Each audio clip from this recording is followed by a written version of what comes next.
안녕하세요, 여러분. 오늘 여러분이 보내주신 자료, 인도 쿠치 지역 소금 사막 한가운데 있었던 고대 도시죠, 돌라비라. 여기에 대한 심층 분석을 함께 해볼 시간입니다.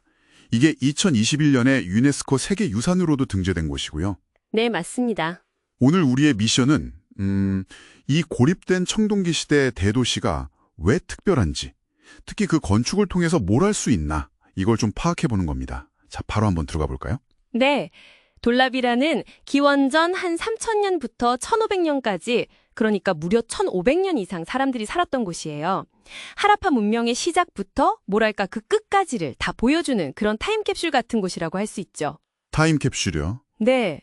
중요한 건 여기가 그냥 또 다른 하라파 유적이 아니라는 점입니다. 건축적으로 보면 정말 독보적인 특징들이 많아요. 맞아요.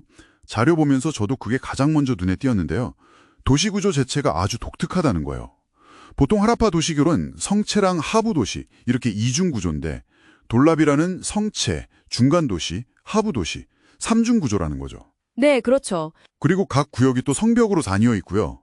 이걸 좀 더 설명해 주시겠어요? 맞습니다. 그게 단순한 구획 정리가 아니고요. 사회 구조 자체를 돌로 새겨 넣은 거나 마찬가지라고 볼 수 있어요. 가장 높은 곳에 있는 성체는 이중 성벽으로 보호되고 그 안에서도 또 캐슬이랑 베일리라고 부르는 공간으로 나뉘거든요. 아, 성체 안에서도요? 네, 그러니까 지배층 내에서도 어떤 위계가 있었음을 보여주는 거죠. 그리고 각 구역을 나누는 그 견고한 성벽들, 이게 외부 강화 목적도 있었겠지만 그보다는 내부 사회 질서를 유지하는 역할, 그러니까 계층 간의 분례를 명확히 하려는 의도가 아주 강했던 것 같아요. 사회공학의 도구였다, 이런 말씀이시군요. 그렇죠. 돌로 만든 사회공학의 결과물이라고 할 수 있겠습니다. 그렇군요.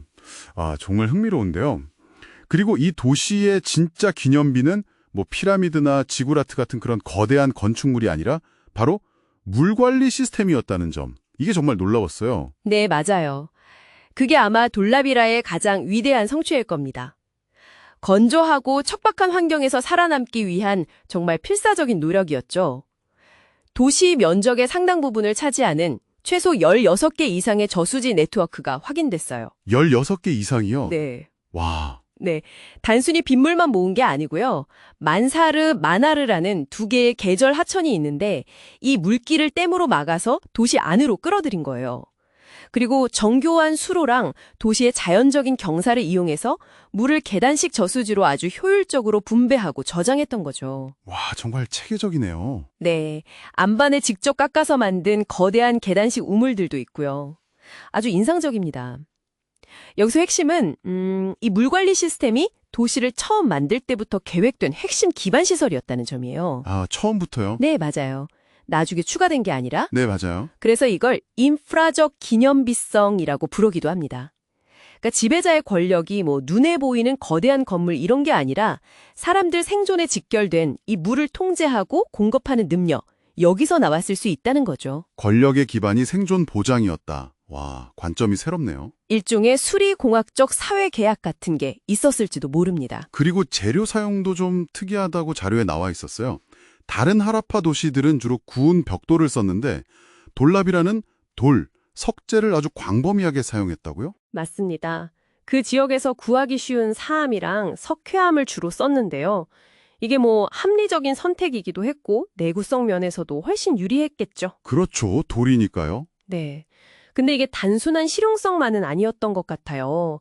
잘 다듬어진 석재 건축물들은 지배층의 권위를 시각적으로 보여주고 또 돌의 도시라는 돌라비라만의 어떤 독자적인 정체성을 만드는 데 기여했습니다. 벽돌 도시로 유명한 그 모헨조다로나 하라파와는 분위기가 확 다르죠? 확실히 그렇겠네요.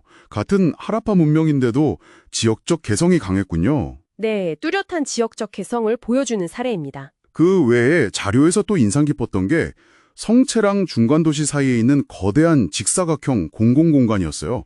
이건 용도가 뭐였을까요? 아, 네, 그 그레이트 스테디움이라고도 불리는 곳 말씀이시죠? 네네. 아마도 대규모 집회나 어떤 의례, 아니면 사람들이 모여서 교역을 하는 그런 장소였을 가능성이 높다고 봅니다. 혹시 그 유명한 사인보드와 관련이 있을까요? 그 이야기도 나오던데요. 아, 네, 그 사인보드, 성체 북문 근처에서 발견됐는데 이건 정말 주목할 만한 유물이죠. 높이가 한 37cm 정도 되는 기호 10개를 반짝이는 석고 재질로 만들어서 나무판에 상감했을 걸로 추정해요. 나무판이요? 와. 네, 전체 길이는 아마 3m 정도 됐을 거고요. 이게 아직 해독은 안 됐지만 아마 성문 위나 그 근처에 걸려서 도시 이름이나 중요한 공지를 알리는 뭐랄까 세계 최초의 대형 공공 간판이었을 수도 있습니다. 세계 최초의 간판이라니 대단한데요? 네, 문자를 활용한 어떤 기념비적인 소통 방식, 그리고 상당히 발달된 행정체계가 있었다는 걸 보여주는 증거죠. 종합해보면 돌랍이라는 확실히 다른 하라파 도시들이랑은 다르네요. 삼중 도시구조, 내부 구력까지 요새화한 것, 그리고 기념비적인 물관리 시스템, 또 석재 사용까지요. 그렇습니다. 이런 차이점들을 보면 하라파 문명이 우리가 생각하는 것보다 훨씬 더 다양성을 가진, 어쩌면 여러 다른 정치 체제가 공존했던 그런 복합적인 사회였을 가능성을 생각해 볼 수 있어요. 흥미로운 지점이네요. 네, 더 나아가서 보면 돌라비라의 이런 요새화된 도시구조나 정교한 물관리 시스템, 격자형 도시계획 같은 것들은 지리적으로 멀리 떨어진 다른 초기 문명들에서도 비슷하게 나타나는 특징들이거든요. 이걸 이제 수렴진화, 컨버전트 에볼루션이라고 부르는데, 도시 방어나 수자원 확보 같은 인류 문명의 어떤 보편적인 문제들에 대해서 각기 다른 지역에서 독자적인 해결책을 찾아가는 그런 과정으로 볼 수 있는 거죠. 아, 환경에 대한 적응이 비슷한 형태로 나타났다. 이런 거군요. 그렇죠. 비슷한 문제에 대한 비슷한 해법인 셈이죠. 자, 오늘 여러분이 보내주신 자료를 통해서 돌라비라를 깊이 파헤쳐봤습니다. 삼중 도시구획, 생존을 위한 정말 경이로운 물관리 시스템, 그리고 도래 도시라는 정체성을 만든 석재 사용까지.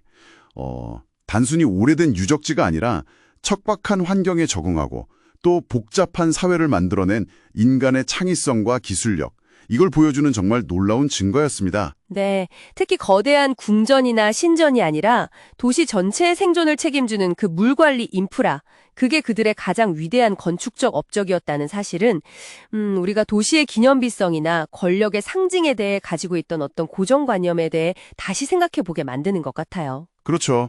권력이 꼭 거대한 건물로만 표현되는 건 아니라는 거니까요. 맞습니다. 자, 마지막으로 여러분께 이런 질문을 한번 던져보면서 마무리할까 합니다. 약 4,500년 전 정말 극한의 환경 속에서 물을 모으고 또 나누면서 번영을 이루었던 돌바비라 사람들. 그들의 지혜는 기후변화와 물 부족이라는 현실에 직면한 오늘날 우리에게 어떤 교훈과 영감을 줄 수 있을까요? 한번 각자 곱씹어 볼 만한 질문인 것 같습니다.